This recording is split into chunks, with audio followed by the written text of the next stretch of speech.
Hi ನಮಸ್ಕಾರ ಎಲ್ಲರಿಗೂ welcome to ದಾನೂಸ್ kitchen. ನೋಡಿ ಇದು ಯಾವ ಥರ ಹೊಸ ಥರ ಸ್ನ್ಯಾಕ್ಸ್ ಆಗಿದೆ. ಇಡ್ಲಿ ತುಂಬ ಉಳಿದ್ಬಿಟ್ಟಿದ್ದು ಟಿಫಿನಿಗೆ ಮಾಡೋದಕ್ಕೆ. ಸೊ ಇದನ್ನು ಹೆಂಗೆ ಮಾಡೋದು, ಯಾವ ಥರ ಹೊಸ ಥರ ಸ್ನ್ಯಾಕ್ಸ್ ಮಾಡಿ ಟ್ರೈ ಮಾಡೋಣ ಅಂತ ಹೇಳಿ ಆ ಉಳಿದಿರೋ ಇಡ್ಲಿಗಳನ್ನು ಈ ಥರ ಸಣ್ಣ ಸಣ್ಣ ಪೀಸಾಗಿ ಕಟ್ ಮಾಡ್ಕೊತಾ ಇದ್ದೀನಿ. ಸೊ ಈ ಥರ ಸಣ್ಣ ಸಣ್ಣ ಪೀಸಾಗಿ ಡಿಫ್ರೆಂಟಾಗಿ ಏನಾದರೂ ಸ್ನ್ಯಾಕ್ಸ್ ಮಾಡೋಣ, ಡಿಫ್ರೆಂಟಾಗಿ ಟಿಫಿನ್ ಮಾಡೋಣ. ಚಟ್ನಿ ಸಾಂಬಾರು ಅದು ಕಾಮನ್ ಆಗುತ್ತೆ. ಇದೇನಾದರೂ ಹೊಸದು ಮಾಡೋಣ ಅಂತ ಇಡ್ಲಿ ಉಳಿದಿರೋದಕ್ಕೆ ಮಾಡ್ತಾಯಿದ್ದೆ. ಸೊ ಇದಕ್ಕೆ ನಾವೀಗ ಒಗ್ಗರಣೆಗೆ ಜೀರಿಗೆ ಹಾಕ್ಕೊಳ್ಳೋಣ್ರಿ, ಸಾಸಿವೆ ಹಾಕ್ಕೊಳ್ಳೋಣ. ಎಣ್ಣೆ ಕಾದ ತಕ್ಷಣ ಸೊ ಇದು ಒಂಥರ ಡಿಫ್ರೆಂಟ್ ಆಗಿರುತ್ತೆ, ಚೆನ್ನಾಗಿರುತ್ತೆ ಮತ್ತು ಬೇಗನೂ ಆಗುತ್ತೆ. ಸೊ ಇದು ಟೇಸ್ಟ್ ಮಾಡಿ ನೋಡಿ. ಫಸ್ಟ್ ಟೈಮ್ ಯಾರೆಲ್ಲ ನೋಡ್ತಾ ಇದ್ದೀರಾ, ಮಾಡಿ ನೋಡಿ ಕಮೆಂಟ್ ಮಾಡಿರಿ. ಸೊ ಅದನ್ನು ಮಿಸ್ ಮಾಡಬೇಡ್ರಿ. ಸೊ ಎಣ್ಣೆ ಸಾಸಿವೆ ಜೀರಿಗೆ ಎಲ್ಲ ಆದ ತಕ್ಷಣ ನಾವು ಇದಕ್ಕೆ ಕರಿಬೇವು ಹಾಕ್ಕೊಳ್ಳೋಣ. ಕರಿಬೇವು ಹಾಕ್ಕೊಂಡು ಅದು ಫ್ರೈ ಆದ ತಕ್ಷಣ ನಾವು ಸ್ವಲ್ಪ ಅರಿಶಿಣದ ಪುಡಿ ಹಾಕ್ಕೊಳ್ಳೋಣ.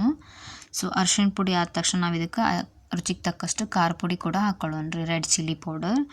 ಸೊ ಖಾರ ಪುಡಿ ಅರಿಶಿಣ ಪುಡಿ ಎಲ್ಲ ಆಯ್ತಲ್ಲ. ಸೊ ಇದಕ್ಕೆ ನಾನೀಗ ಒಣ ಕೊಬ್ಬರಿ ಅಂತೀರಿ, ಹಸಿ ತೊಗೋಬೇಡ್ರಿ, ಒಣ ಕೊಬ್ಬರಿ ತೊಗೋರಿ. ಅದನ್ನು ಚೆನ್ನಾಗಿ ತುರಿದು ಮಿಕ್ಸಿಗೆ ಹಾಕ್ಕೊಂಡಿದ್ದೆ. ಸೊ ಇದಕ್ಕೂ ಒಂದು ಸ್ವಲ್ಪ ನಾನು ಕರಿಬೇವು ಸೇರಿಸ್ಕೊಂಡಿದ್ದಕ್ಕೆ ಅದು ಸ್ವಲ್ಪ ಗ್ರೀನ್ ಕಾಣ್ತಾ ಇದೆ, ನಾನು ನಡಿತೈತಿ ಹಾಕ್ಕೊಳ್ಳಿಲ್ಲ ಅಂದರು. ಸೊ ಒಣ ಕೊಬ್ಬರಿನೂ ಇದಕ್ಕೂ 4ರಿಂದ 5 ಸ್ಪೂನು, ನಿಮ್ಮ ಕ್ವಾಂಟಿಟಿ ನೋಡಿಕೊಂಡು ಇಡ್ಲಿದೆಲ್ಲ ಎಷ್ಟಿರುತ್ತೆ ಆ ಥರದ್ದು ಒಣ ಕೊಬ್ಬರಿ ಹಾಕೋರಿ. ಇದೇ ಮೇನ್ ಇಂಪಾರ್ಟೆಂಟ್, ಇದಕ್ಕೆ ಟೇಸ್ಟ್ ಕೊಡೋದು, ಇದನ್ನು ಮಾತ್ರ ಮಿಸ್ ಮಾಡಬೇಡ್ರಿ. ಸೊ ಒಣ ಕೊಬ್ಬರಿ ಹಾಕ್ಕೊಂಡು ಸೊ ಅದನ್ನು ಎಣ್ಣೆ ಒಳಗೆ ಚೆನ್ನಾಗಿ ಫ್ರೈ ಮಾಡಿರಿ. ಆಹಾ ಮಸ್ತ್ ಎಣ್ಣೆ ಒಳಗೆ ಫ್ರೈ ಆದ ತಕ್ಷಣ ಒಣ ಕೊಬ್ಬರಿ ಖಾರ ಸೊ ಭಾರಿ ಸ್ಮೆಲ್ ಟೇಸ್ಟ್ ಮಸ್ತ್ ಬರ್ತಾಯಿದೆ ರೀ ಸ್ಮೆಲ್ಲು. ಅದಾದ ತಕ್ಷಣ ಇದಕ್ಕೆ ನಾವೇನು ಮಾಡೋಣ, ಸ್ವಲ್ಪ ಉಪ್ಪನ್ನು ಸೇರಿಸ್ಕೊಳ್ಳೋಣ. ಸೊ ಉಪ್ಪನ್ನು ಸೇರಿಸ್ಕೊಂಡಾದ ತಕ್ಷಣ ನಾವು ಇದಕ್ಕೊಂದು ಸ್ವಲ್ಪ ಶುಗರ್ ಕೂಡ ಹಾಕ್ಕೊಳ್ಳೋಣ ರೀ, ಸಕ್ಕರೆ. ಬೆಲ್ಲ ಬೇಡ, ಬೆಲ್ಲಕ್ಕೆ ಮತ್ತು ಡಿಫ್ರೆಂಟ್ ಟೇಸ್ಟ್ ಆಗುತ್ತೆ, ಸ್ವಲ್ಪ ಇದಕ್ಕೆ ಸಕ್ಕರೆನೇ ಹಾಕ್ಕೊಂಡ್ರೆ ಚೆನ್ನಾಗಿರುತ್ತೆ. ಸೊ ಇದನ್ನೆಲ್ಲ ಮತ್ತೊಂದು ಸಲ ನಾವು ಚೆನ್ನಾಗಿ ಮಿಕ್ಸ್ ಮಾಡ್ಕೊಳ್ಳೋಣ ರೀ.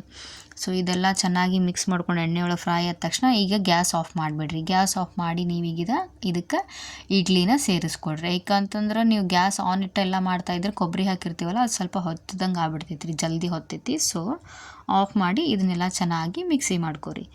ಸೊ ಚೆನ್ನಾಗಿ ಇದ್ರ ಜೊತೆ ಮಿಕ್ಸ್ ಆದ ತಕ್ಷಣ ಇದೊಂಥರ ಹೊಸ ಟೈಪು ಡಿಫ್ರೆಂಟಾಗಿ ನಿಮ್ಗೆ ಟೇಸ್ಟ್ ಆಗುತ್ತೆ. ಸೊ ಎಲ್ಲರೂ ಮಾಡಿ ತಿಂದು ಕಮೆಂಟ್ ಮಾಡಿರಿ. ಸೊ ಮಿಸ್ ಮಾಡಬೇಡ್ರಿ.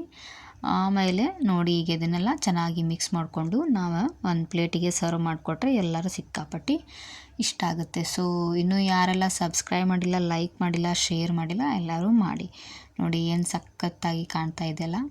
ಸೊ ಟೇಸ್ಟು ಕೂಡ ಅಷ್ಟೇ ಸಖತ್ತಾಗಿದೆ. ಸೊ ನಾನು ಇದನ್ನೀಗ ಟೇಸ್ಟ್ ಮಾಡ್ತಾಯಿದ್ದೀನಿ.